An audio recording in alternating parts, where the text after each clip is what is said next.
I want to ask you to consider one or two things because somebody on this lovely planet at some time, both now and forever, somebody's always trying to come up with whole new terminologies and whole new descriptions, but what we've been using without any great attempted explanation or swimming into it of saying that man's everyday three-dimensional existence is like a partial,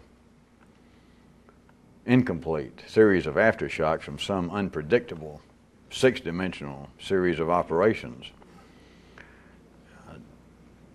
This is not just arbitrary, and it's not just an attempt to make a whole new description of people saying, as someone's always been doing, that there is some sort of reality going on here that's in some way a sham, that's so nascent that it's not even worth of a serious man's attention, and that always on the horizon, or perhaps behind us, but still just always out of sight, out of reach, is this grand and glorious world that we either abandon, been driven from, lost, or going to find, or there's some other kind of great spiritual, revolutionary, in this religious sense, world that we should be striving for right now.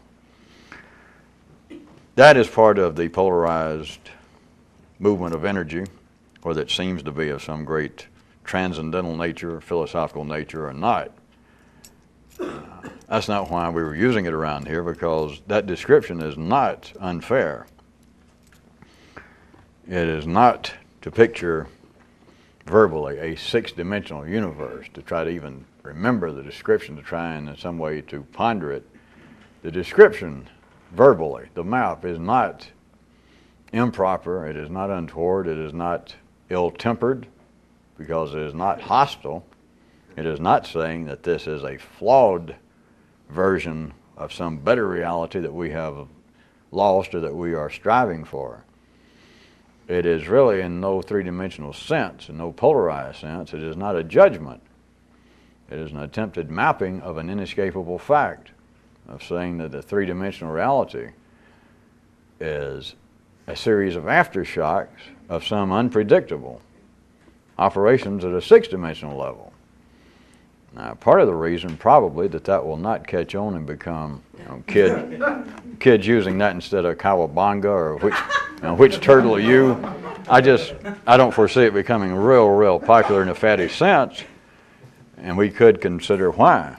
Not just because maybe it's dumb or that we're not good at coming up with faddish enterprises. The reason is that it's not adequately polarized, because it makes no real judgment. Whereas any other description, I wasn't going to spend a long time, but I assume you do know what I'm talking about. Everything from Plato and apparent intellectual philosophers to Buddhism, to Christianity, to capitalism, to theories of socialism, they all, no choice, they all picture in some way reality. For instance, Marxism in the classical sense, picturing a reality of capitalism being less than the desirable state of man. And what would be more desirable would be, but instead of them saying heaven, or instead of saying the kingdom of God on earth, or instead of saying some sort of intellectual nirvana that might happen through meditation if you're a Buddhist, or instead of that they say what would be this other reality. A better life, a better reality would be if indeed the full classical, complete system of Marxism was put in place. So no matter what it is, whether it's political, economic, or whatever, it is always judgmental. But that should not come as a surprise to those of you that understand how the polarized basis of electrical energy at this level works. You've got no choice. No one is going to bring up anything. No one's going to comment on the fact that there is indeed chocolate and vanilla unless they have a preference. No one is going to point out that there might be a different reality, no matter what they call it, or there should be another reality. There should be another kind of world unless they have what is normally referred to as a vested interest. That is, that they are already magnetically tied in to having a preference. And it may be just a general preference that is very common with the non-bespoke dressing of the human intellect. It's just the feeling, well, things are not good, that's for sure. Do you say that from a religious basis? No, I'm not very religious. Do you say that from a political basis? I don't care much. It doesn't matter. You don't have to have a specific dress for it. It's just the general feeling that, oh, things are not good, which is a very verbally crude fashion of what I was doing with 3 and 6 dimensions, because they are still attempting to specify that there is some kind of something, life, reality, existence, and then there's some other kind, whether it's fully realized, whether it's achievable, whether it's already been achieved at one time and abandoned, or whether it's somewhere down the road after death. But notice, it is always, may I repeat that, it is always prejudicial. Whereas the description I was trying to lay upon you of the three-dimensional existence being a series of aftershocks, coming from an unpredictable, unknown, unknowable from the 3D level, operations of a six-dimensional universe. There is no judgment in that. I guess if you were really small-time, big-headed, big-time, pecker-brained, that you could take that and think, well, that makes some kind of judgment, because if you think it does, it does. But I'm telling you, I made the thing up, and I'm telling you there is no judgment. It is simply pointing out that there are things going on at a six-dimensional level that are reflected here, but from this view, if that's all you had, there is no way to predict it, there is no way to know it. All you're getting, what amount to aftershocks of the earthquakes going on at a greater level, which also interferes with the ordinary conception of time.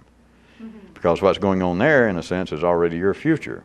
Not completely, because even what's going on now is not completely reflected here. But what's already taken place at a six-dimensional level is in part your future. So it crosses all the boundaries, but it makes no judgment. It doesn't say, well, boy, things are getting better, getting worse, or that we are in some way suffering, that we're being paid back for some kind of imagined transgression. You can't do that with that kind of almost mathematical paradigm, which is not, but in the sense, it's not that we were driven from a six-dimensional Garden of Eden, and the great forces says, all right, you made me mad, get down there and get to the third dimension. It's not that. It has to do with a structure of growth. And this is just where we happen to be in relationship to what would be six dimensions. I repeat, to say six dimensions is not unfair. It does not necessarily mean that that's the extent. But that, for a reason I'm not going into, figuratively speaking, trust me, until you, if you ever see better, six dimensions about wraps it up from almost anything you can do at this level.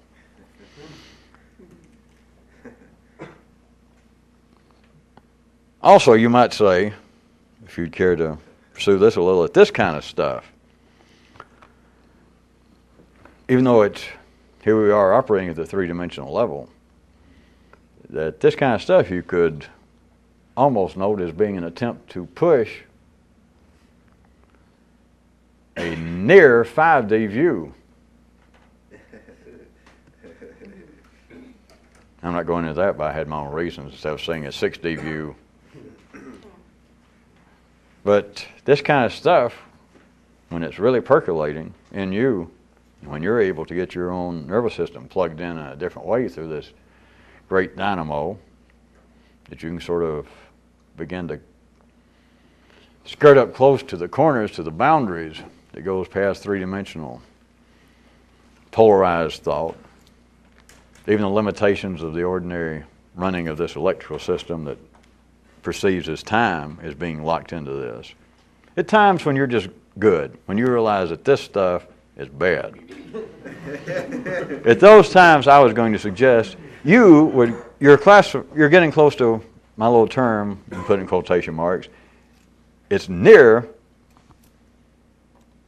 a 5D view, because it certainly passed a 4D view.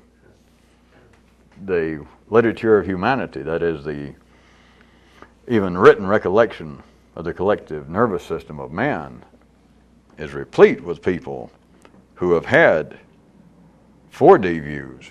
That is the basis from the description I was giving tonight. That is the basis of all of the so-called classic or the perennial metaphysical literature, whether it be in a religious context or in some cultish context. But that's always it, of people, that's the first thing they try to describe, or where they know what they're trying to describe is in some way they went past time. And it gets into feelings of brotherhood and love, and they try to put it, but it is another way of saying that their nervous system got into a near 4D view. Because all you've got to do is get past the ordinary concept of time, and then these three-dimensional ideas of we're all brothers, or we should not be in conflict, or we're all God's little creatures. All you got to do is get past time, and that is a fait accompli. Because when you get past time, you realize, forgive me for doing it, but I'll use their terms. At the 3D world, they're always saying, we're not only brothers, we are indeed the same. In the sense that everything in the 3D world is not only wrapped up in a 3D closet, but you've got to remember, if you can, that not only that, but it is just itself. The full three-dimensional universe in all of its magnificence is simply a partial reflection. It's just aftershocks of six-dimensional operations. So taken at its grandest, if you could do it, you're still dealing with that which is holding back, which is inchoate, which is incomplete. It is complete here, enough to operate. But you've got to understand it's not complete enough to fulfill this, because this is what's growing here, and there's no way that this turns around to the three-dimensional level and ever gets satisfied. Which is what all you people are doing here instead of something decent, out bowling or drinking. Let's all go, oh, never mind.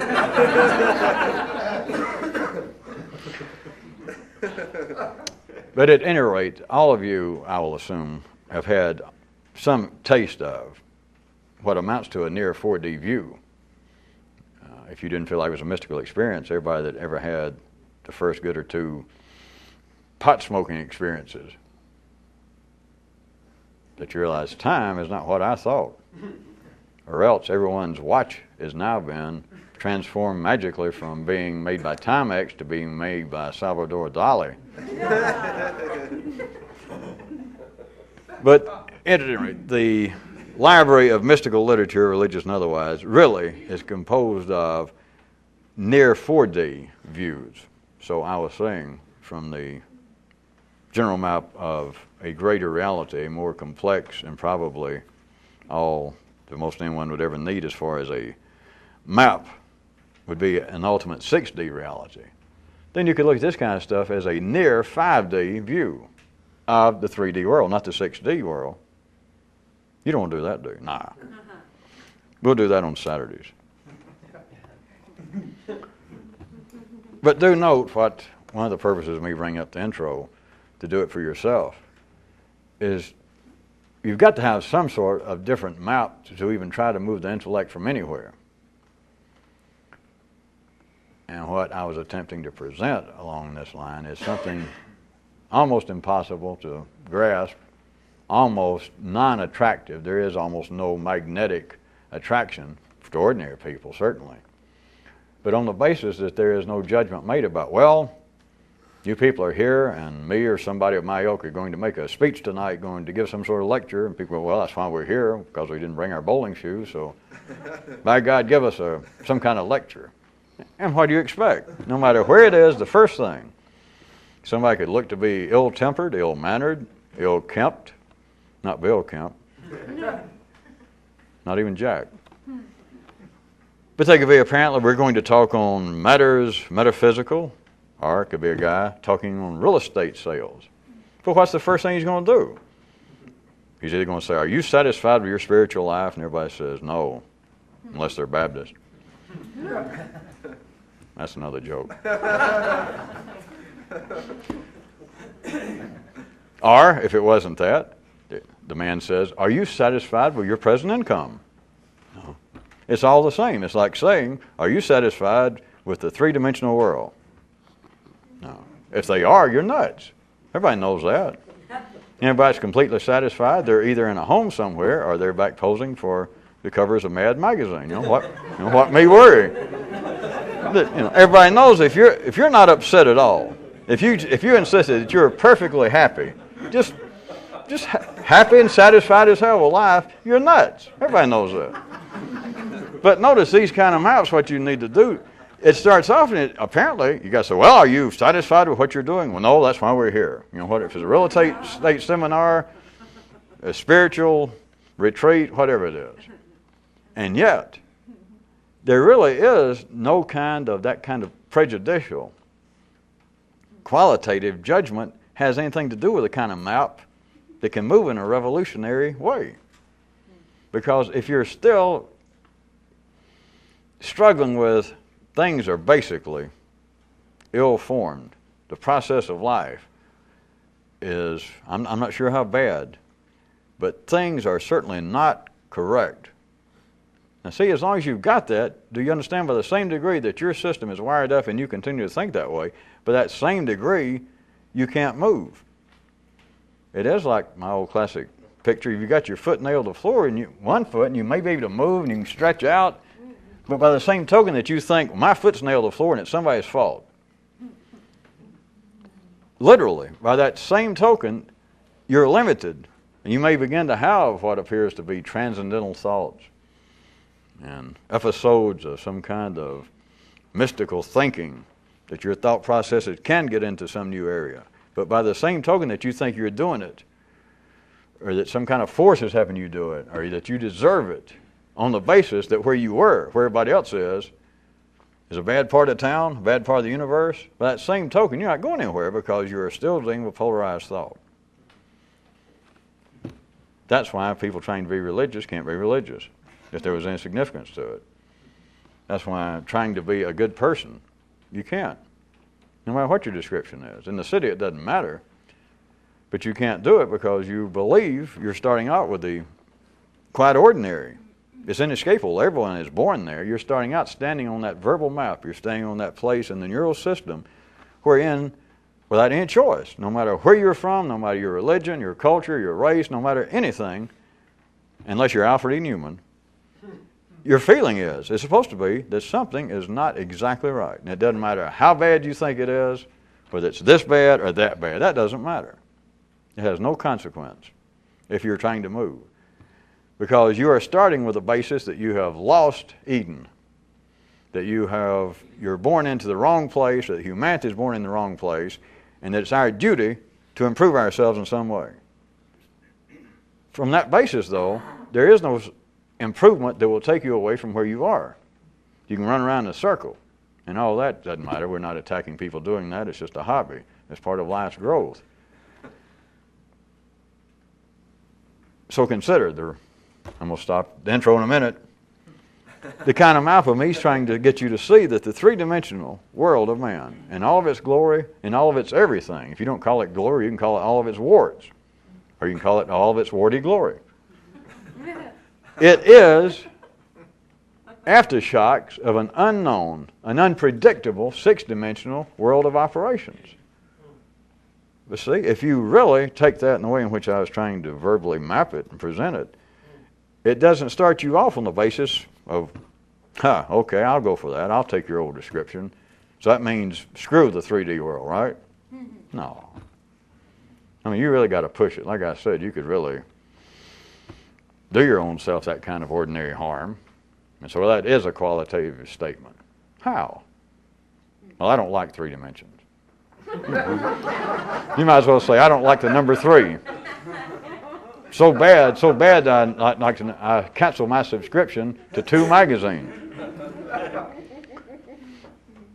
Well, at any rate, that was the little intro, since I kept saying it. I was going to let it go for a good while with you people, but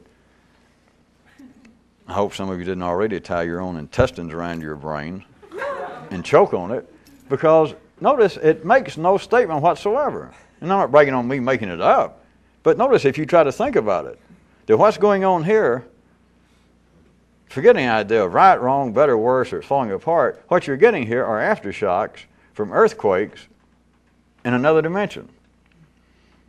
and I don't mean that in a negative sense. What you're getting here is the extension of some great tree. You're the little offshoots, but it's in another dimension, which is no longer a three-dimensional tree, and it cannot be predicted. You don't know which way it's growing. But it's not that this is wrong. Contrary, I don't even like to say it's right. It is simply growth. But there is no possible, if you're a sane subversive, there is no possible way to make any sort of qualitative statement, any judgment from that. It's just almost a mathematical fact. And anybody that doesn't like mathematics, you may not be Alfred E. Newman, but you're his brother-in-law. You're just an idiot. Don't any idiots write me. That wasn't an attack on idiots. Idiots are nice people. I speak with authority. Belong to the heart of tonight's sermon commentary.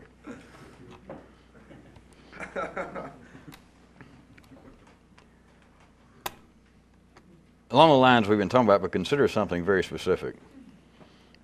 That the aims of man, both primary and secondary, the aims of all sane men,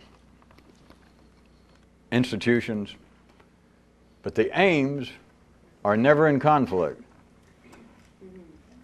Only the methods.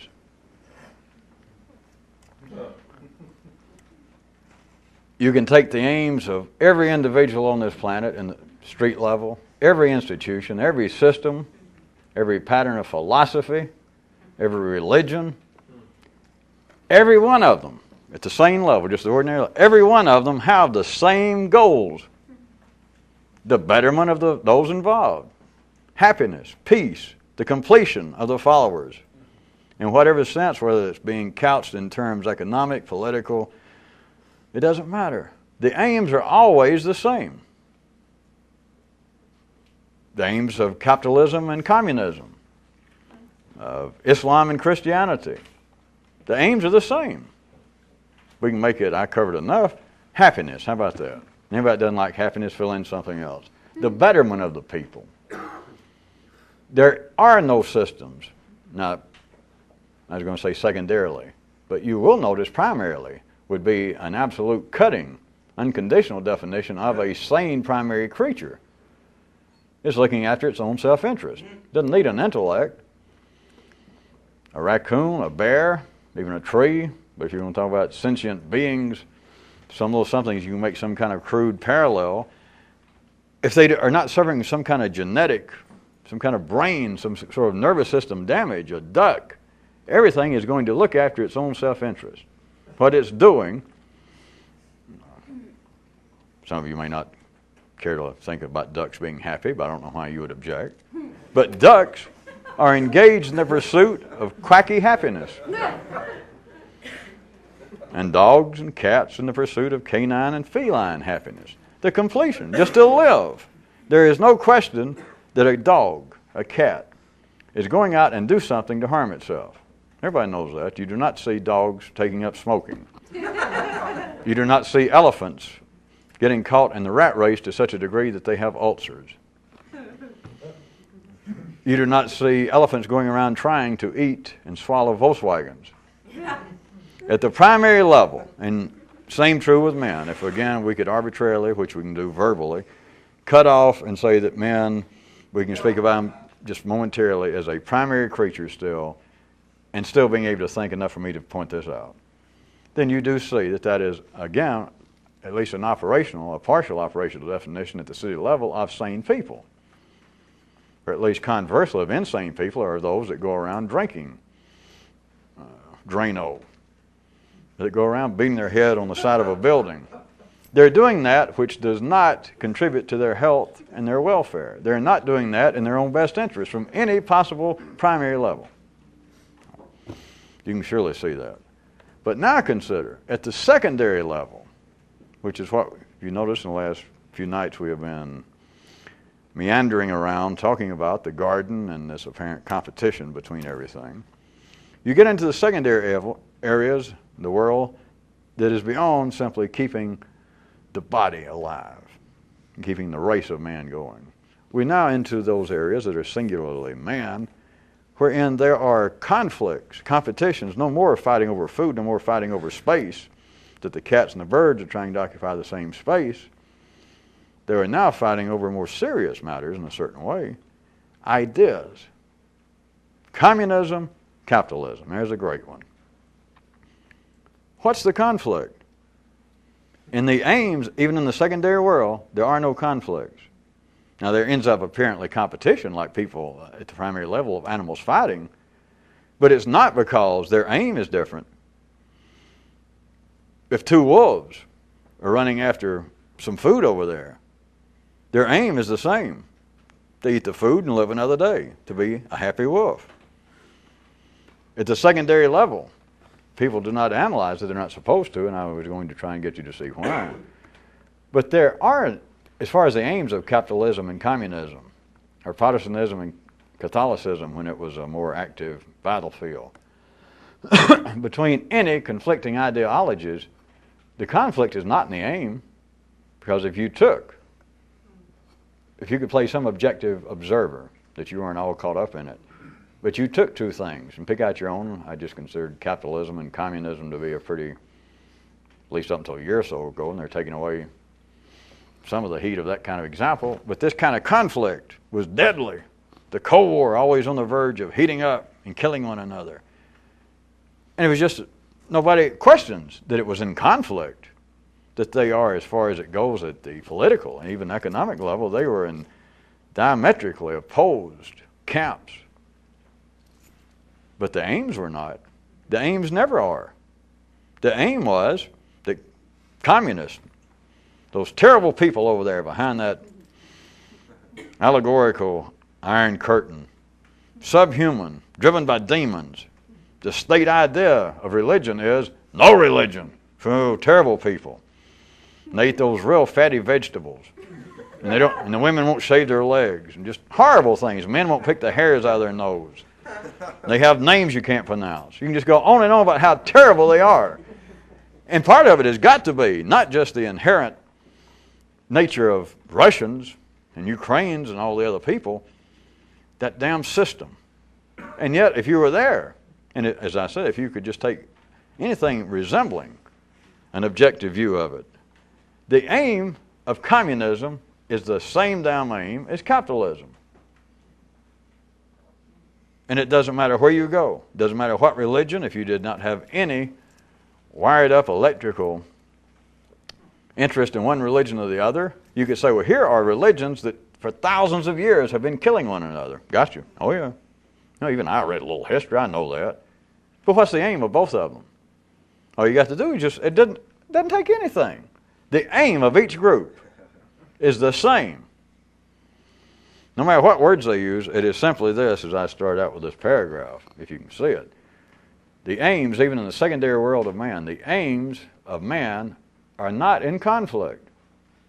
Of individual men, institutions, philosophies, systems, religions, the aims are never in conflict. The aims are always the same. Happiness, fulfillment, health, improvement, it's all the same thing. What is in conflict?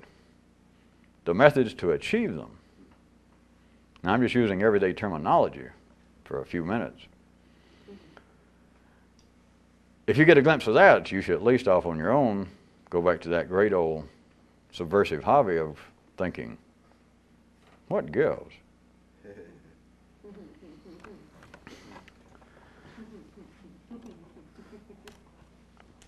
Now, taking where we are, that the aims are never in conflict, that's a fact. I started off easy. You can take it as a theory. But if you got any brains, you can dismiss the idea it's a theory right quick. Because all you got to do is, I'll give you a second, run it through. There is no system, has ever been, no religion, no philosophy, no institutional gathering of any group on this planet that meets any criteria or met any criteria of being part of the healthy body of man inside the life of life that ever had any goal other than the benefit of the people involved. Your liver assuming that you have a fairly sane physiological world right now, your liver has never had any sort of aim. It's never had any sort of goal on its own to your detriment.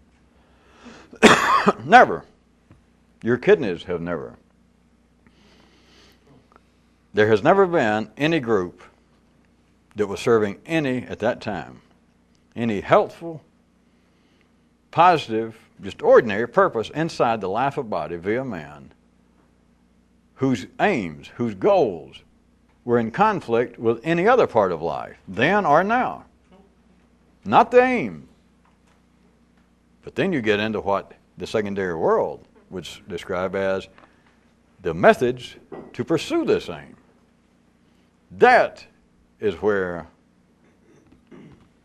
what they call in the city the competition, the conflict arises.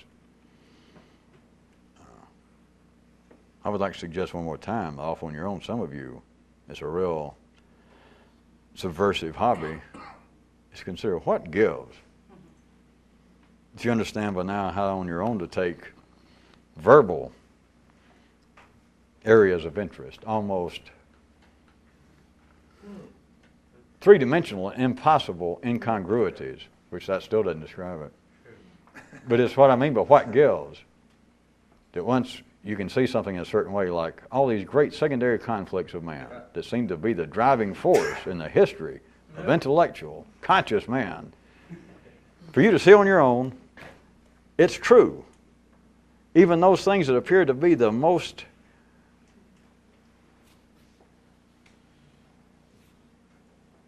inherently, the most violently in conflict, such as capitalism and Marxism or Christianity and Islam, to realize their aims have never, ever been in conflict. And yet conflict is the name of the game because the conflict is always in the methods. It's almost mathematical.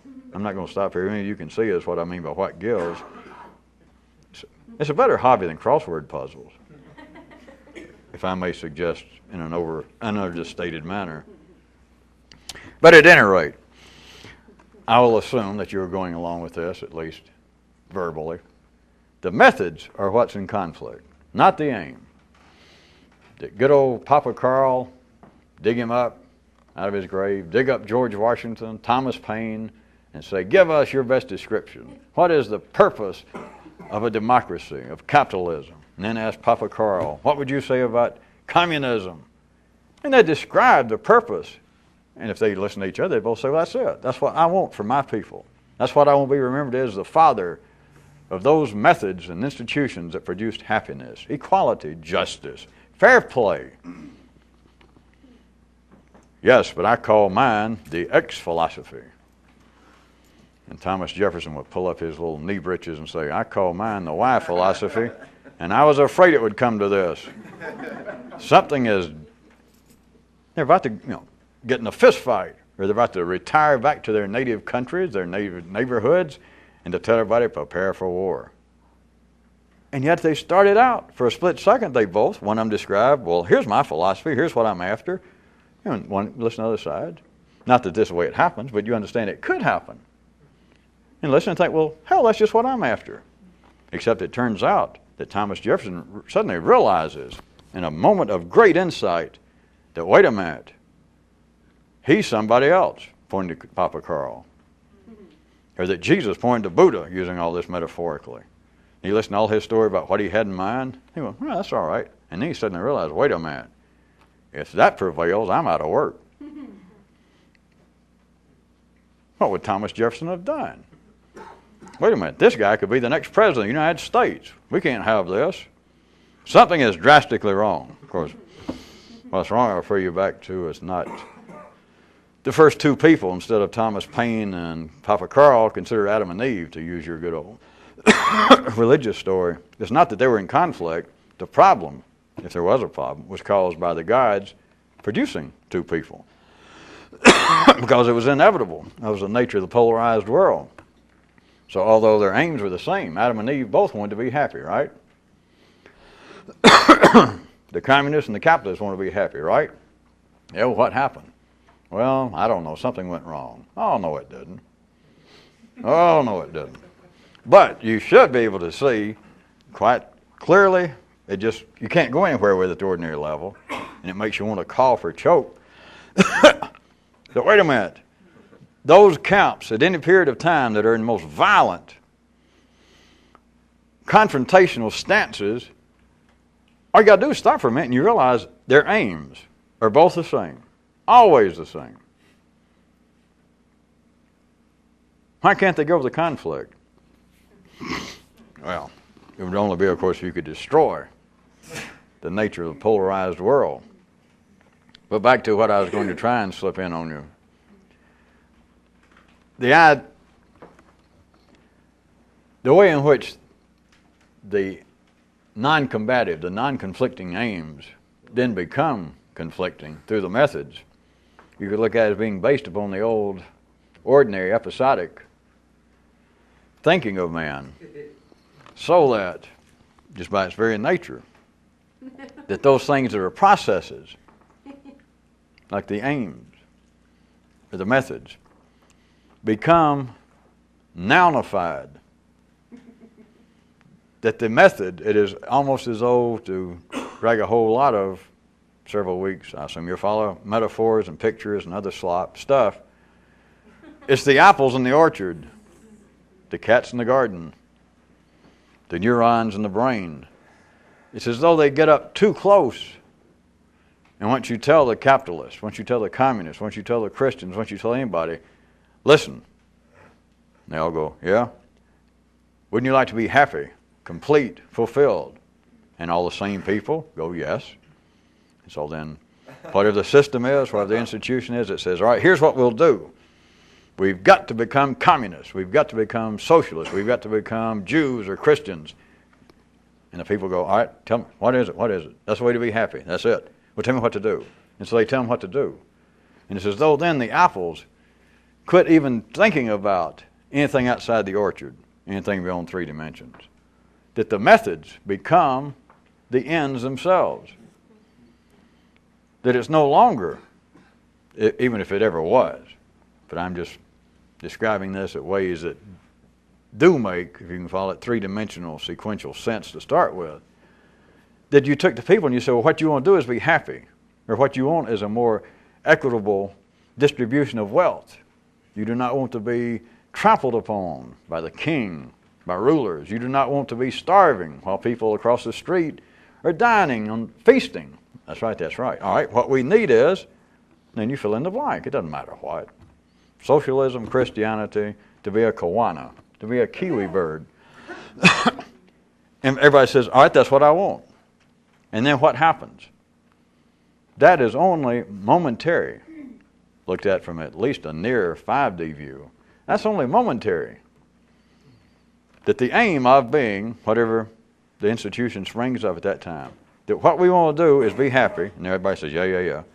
And says, all right, to do so, we need new maps, we need new information, and so you need to be a Buddhist. You need to be a socialist.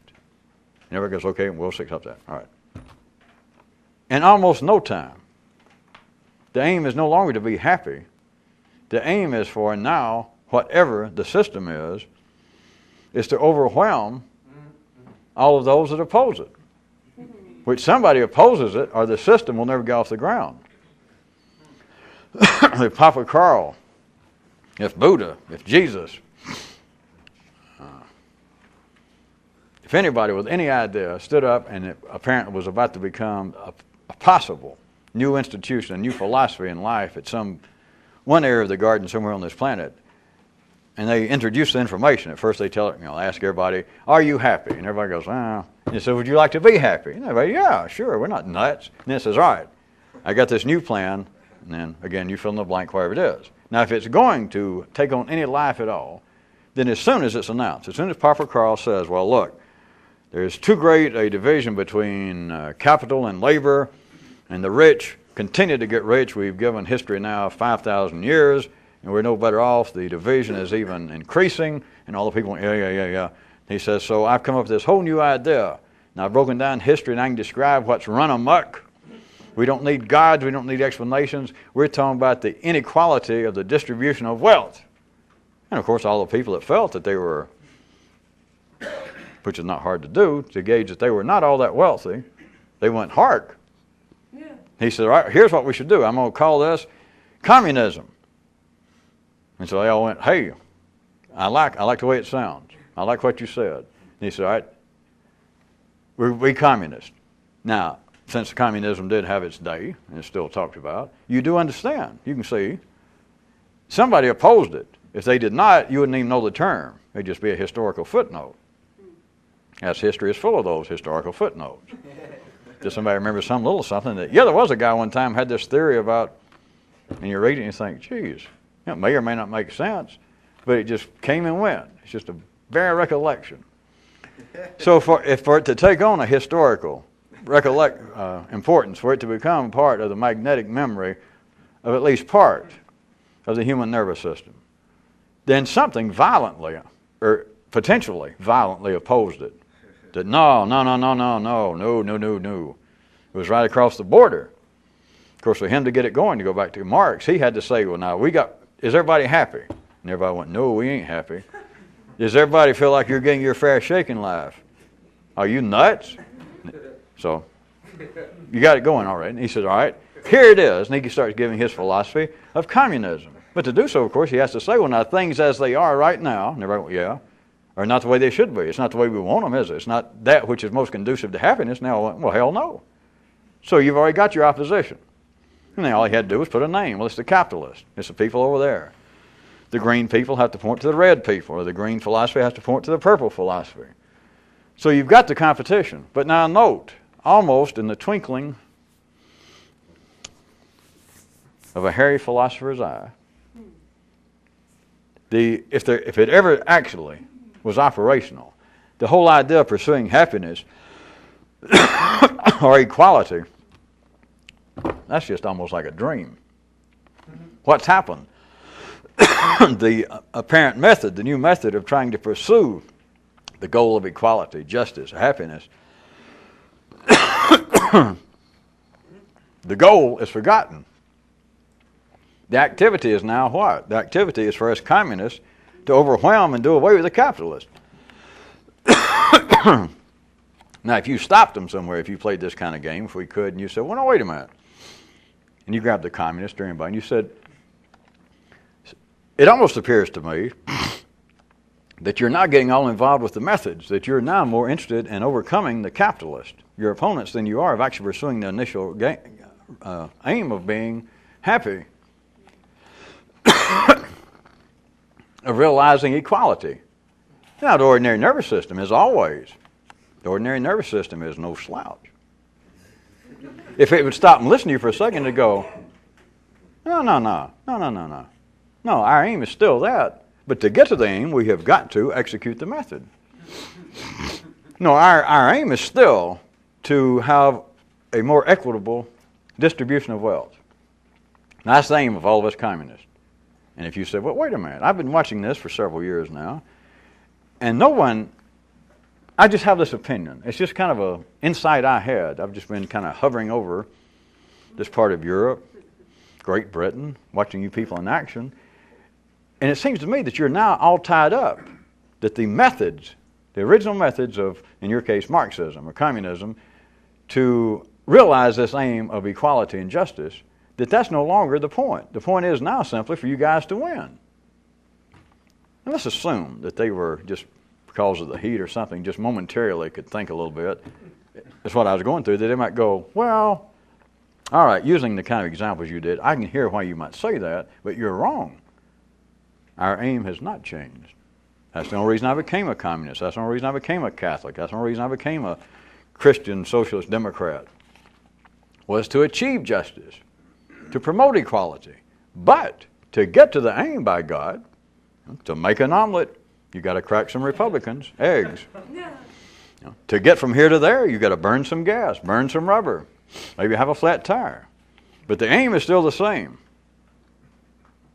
Again, may I salute the justice, the beauty of life, because they can say that, but it is operationally non-functional.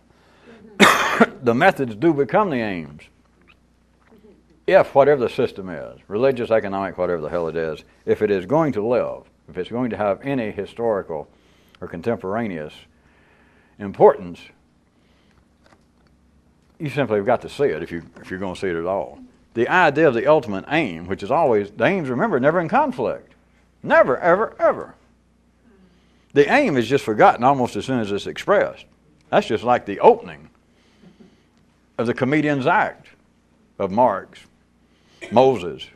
They say, is everybody happy? And they go, hell no. You say, all right, listen up. And they listen up. And so you think the goal is, well, here's the way to be happy. Does everybody feel that you are getting your fair shake in life? Not hardly. All right, here's what we'll do. But almost as soon as it's described, that is, the method is described, named, the method becomes functionally. It becomes the aim. Even though, I repeat, you could stop people. So wait a minute. You've let the methods become the aims.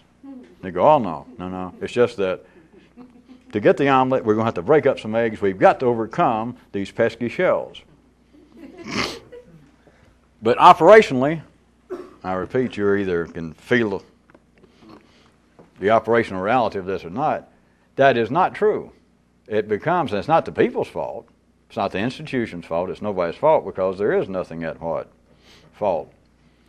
But what has happened is the way in which episodic, ordinary, conclusion-oriented thinking operates. Whatever is the immediate material, intellectually, that becomes the aim itself. It gets reflected.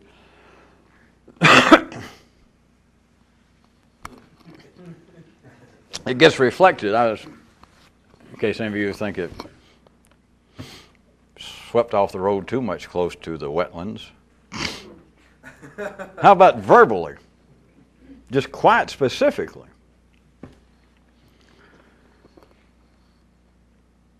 The intellect, in its speech, will begin a sentence and say, socialism is the way to equality. Which is to say, socialism is the only way, or socialism is the way. Now this is, without me having to put words in anybody's mouth, or a Catholic to say, the church is the way to peace. The church, or religion, not religion, is the way to salvation, or whatever they want to call it. Now this would be, again, I'm not trying to put words in anybody's mouth, but that would be if you ask anybody, if you ask a communist or a Catholic or anyone, would you give us the most succinct statement of why you are whatever you are? They would say, well, that's because Buddhism is the way to enlightenment, to understanding. Or capitalism is the way to ultimate equality based upon talent or ability.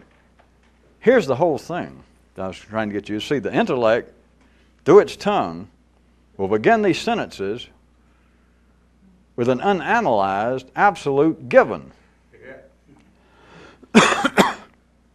You hear? They're saying socialism, Catholicism, Judaism, Islam is the way to, and the aim's always the same, no matter what they say. The aim's always happiness, peace, equality, completion, satisfaction, a good life. The aim's always the same. So you don't have to worry about that end of the sentence, looking at it from your way. The end of the sentence is always the same. It's whatever you want it to be. But I'm just saying happiness. So we don't have to argue. If you don't like happiness, you are alpha and human anyway. So, no matter what they say, at the end of the sentence, the object of the sentence, it'll start out and it'll say socialism, communism, Catholicism, free enterprise, controlled, whatever it is, it says, this is the way to happiness. And nobody questions it, at least not those involved. Now, there's going to be some camp oppose it and say, nay, nay. Every time a socialist says socialism is the way to equality, right across the line, as long as socialism's still alive somewhere, right across the line is going to be somebody, a fascist, a Republican, a Democrat, will say, no, no, no. And all they do is fill in their name at the beginning of the sentence. And so that is the most succinct description. That is the most direct that everyone would live with in every institution. That socialism, Catholicism, whatever it is the way to blank happiness. But notice, it starts with an absolute given. And by so doing, it assures, it absolutely assures that the conclusion will be unsatisfying. That's all that's required. Because it's another way of looking at the denial, because of the way things are arranged, the denial of your potential competitor's expression of any secondary traits, interests, activities that are in any way dissimilar to yours. So saying socialism, Catholicism, atheism is the way to happiness. This assures, nothing else is needed, this assures that the conclusion, what apparently is the aim of happiness, will never be realized. It assures that equality, it assures that justice, whatever they mean by all this, it assures that the object of the sentence will remain unstable, unreachable, and it's not just because of, but it is synonymous with the intellect saying, just in ordinary sentences, that blank is the way to blank. As long as you start with this kind of absolute given, which is a sense of denial to anything opposing it, as long as you start with capitalism is the way to equality, as long as you start with that, you can rest assured that this equation will not ever become three-dimensionally stabilized. That is, that the method, as it's done, the best it can be done, by 10 people, by 10 million people, that the method, capitalism, Catholicism, Islam, can never stabilize and reach what appears to be the object of the sentence. The goal, in a sense, is no longer of any importance operationally. Because even if it was, it couldn't be realized. It turns out to be a kind of operational in another more subtle way. It's almost as though, once, if you can follow any of this, that the whole idea, again, let's wrap it up, is happiness. It almost becomes a fact that they, of course, do not say this and think it, but it becomes almost that attitude of, screw happiness. Who would want to merely be happy? Who would want to merely be happy anyway when you can fight over it? Now, they don't say it that way, but some of you hear it. That is operationally the way it works out, because that is the transfer of energy. That is the necessary competition, as it appears to be in a polarized world. But the whole idea of, well, I assume some of you called it, that was me trying to get you to see that although they can deny it if it's pointed out, since there is no conflict in any of the secondary institutions, philosophies, operations of man, there's never a conflict. It's always after happiness. It's always after the good, the improved health. It's always in the best interest of the people involved. So there's no conflict in the aims. The conflict are always in the methods. And do you see how this works? And so therefore you cannot dwell upon, I think that's what they call it at the city level of thinking, you cannot dwell upon the aim, because the aim of the capitalist is the same as the aim of the communist. The aim of the Jews is the same thing as the aims of the Muslims. The aims of the Northern Irish are the same as the... You understand? So you can't dwell on that, or you wouldn't do anything. So you're immediately somewhere that apparently in your part of the city there is an institutional series of methods, whether it be called religious, political, nationalistic. And so you have to immediately look at that, because that is an apparent, undeniable conflict with some other method. But not the aim, because your aim, whatever it is, your institutional aim, your neighborhood aim, wherever you are in the city, your aim is the same as everybody else's aim, except the Alfred E. Newman count. So you can't stay there, or you wouldn't do anything. You'd be bordering on what God knows what, an objective person or some crap. So you have to immediately turn away and look at the methods, so that the eventual triumph of capitalism over communism, or communism over socialism, or Catholics over the Protestant, that becomes it. Because if you look back at the aim, if you could keep the original aim in mind, there would be no conflict, because your aim's the same as everybody else's aim. And so you have to dwell upon, isn't that what they call it? The method, which is why I said it almost operationally turns out to be. The communists, the Jews, the Catholics, the Muslims, the socialists, no matter who it is, if you say, well, the reason you're an active, whatever, socialist is to reach happiness, right? Yeah. But operationally, the way it turns out is kind of like, how the hell is happiness? Would I settle for just being happy when I can spend the rest of my life bitching, fighting, complaining, trying to overcome these other people who are trying to be happy in a way dissimilar to mine? How dare them try to be happy through a free market enterprise system? Ha! And of course you can't think about that because it won't work. I don't mean the system won't work, but if you realize, well, wait a minute, they're after the same thing I'm after, but they got a different view of it. They're trying to do it in a different way. I mean, if you had anything resembling what they call it in the city, intelligence, you'd have to go, well, hey, what's the problem? Montana's big enough for all of us. No, it's not. Montana and Alaska and the orchard may be big, but it ain't big enough for those goddamn Muslims or those Italians or the Christians. No. It's all a method.